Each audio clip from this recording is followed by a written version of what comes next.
Halo, apa kabar Anda? Saatnya Anda menyimak berita Palembang bersama saya Doni Hermatra. Sejumlah berita menarik akan kami sajikan untuk Anda.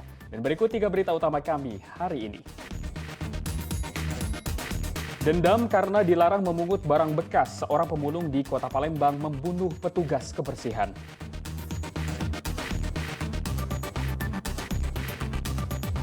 Pertamina wilayah Palembang membuka loket pendaftaran bagi pemilik mobil agar bisa membeli BBM bersubsidi. Seorang pengusaha sukses asal desa Tanjung Kuku, Kabupaten Oku Timur membangun jalan di kampung halamannya menggunakan uang pribadi.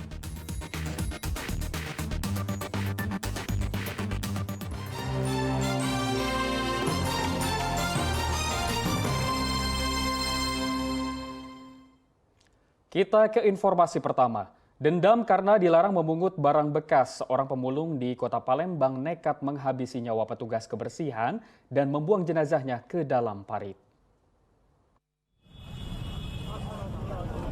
Jenazah Darwis, petugas kebersihan di Palembang, ditemukan warga tergeletak di dalam parit Jalan Letnan Harun Sohar, Kelurahan Kebun Bunga, Kecamatan Sukarami, Rabu 20 Juli lalu. Darwis ditemukan tewas dengan puluhan luka tusukan di sekujur tubuhnya. Kemudian dievakuasi aparat kepolisian dan dikirim ke rumah sakit. Usai jasad korban ditemukan, Satreskrim Polrestabes Palembang dibantu tim Lanut Palembang segera mencari pelaku pembunuhan dengan mengikuti jejak saat meninggalkan tempat pembuangan jenazah korban.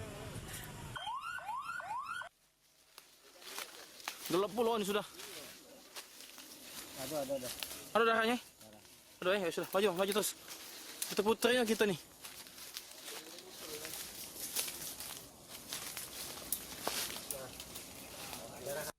Jejak darah terakhir. Putus di sini. Bagai diserok. Petugas akhirnya berhasil menangkap Dadang yang sehari-hari bekerja sebagai pemulung di tempat peliharaannya di Talang, Kedondong. Kepada polisi, warga Jalan Perindustrian 2, Kelurahan Kebun Bunga, Palembang ini mengaku ia menghabisi nyawa korban dengan pisau bekas yang didapat di tempat sampah karena kesal dilarang mengambil barang bekas di wilayah penjagaan korban. Jangan nyari di sini lagi katanya, tempat saya ini. Tempat saya itu maksudnya apa? Katanya enggak boleh nyari baik. Nyari apa itu? Nyari apa? Nyari plastik. Nyari plastik. Iya. Nah, terus kau dendam? Iya. Kau memang sengaja cari atau memang kebetulan hari itu? Kebetulan ketemu. Selain mengamankan tersangka, petugas juga mengamankan 1 gerobak dan pisau yang digunakan tersangka untuk membunuh, pakaian korban dan pakaian tersangka yang dikenakan saat kejadian. Dari hasil olah TKP, kita menemukan petunjuk berapa barang dari pelaku yang tertinggal, kemudian keterangan dari saksi juga. Kita langsung melakukan upaya pengejaran terhadap pelaku yang pada saat itu lari ke arah Jalan Talang Kedondong, ya, masuk ke Kelurahan Sukodadi. Pelaku sempat terluka juga di bagian kakinya karena terkena pecahan beling ada di TKP. Berkat petunjuk tersebut kita mengikuti arah lari pelaku dan terakhir masuk ke kawasan Bandara Lama. Atas perbuatannya tersangka dijerat dengan pasal 340 KUHP dan pasal 338 KUHP dengan ancaman hukuman pidana minimal 15 tahun penjara dan maksimal penjara seumur hidup. Januari Ikhram melaporkan dari Palembang. Karena persoalan sepele, seorang pria mengancam tetangganya dengan parang. Korban yang merasa takut telah melaporkan perbuatan sang tetangga pada polisi.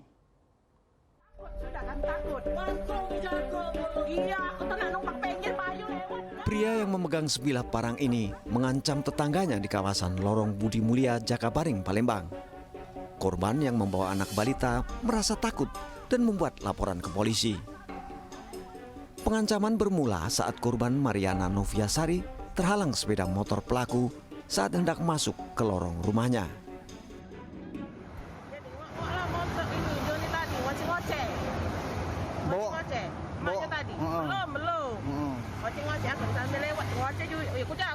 Jalan itu jalan umum. Bukan jalan kita dewe. Nah, ini udah usah lewat sini ini.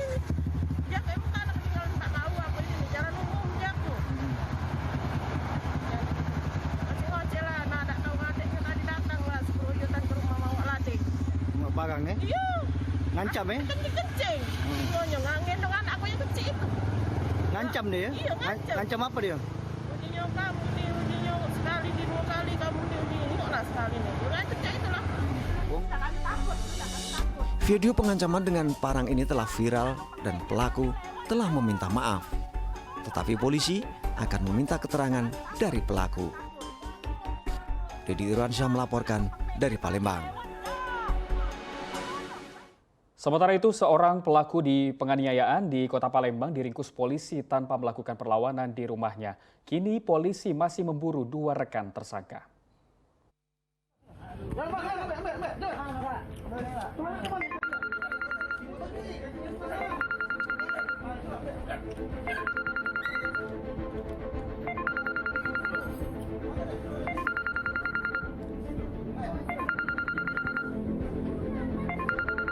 Tersangka Edo tak berkutik saat diringkus polisi di rumahnya di kawasan Jalan Sukabangun 2, Sukarami, Palembang.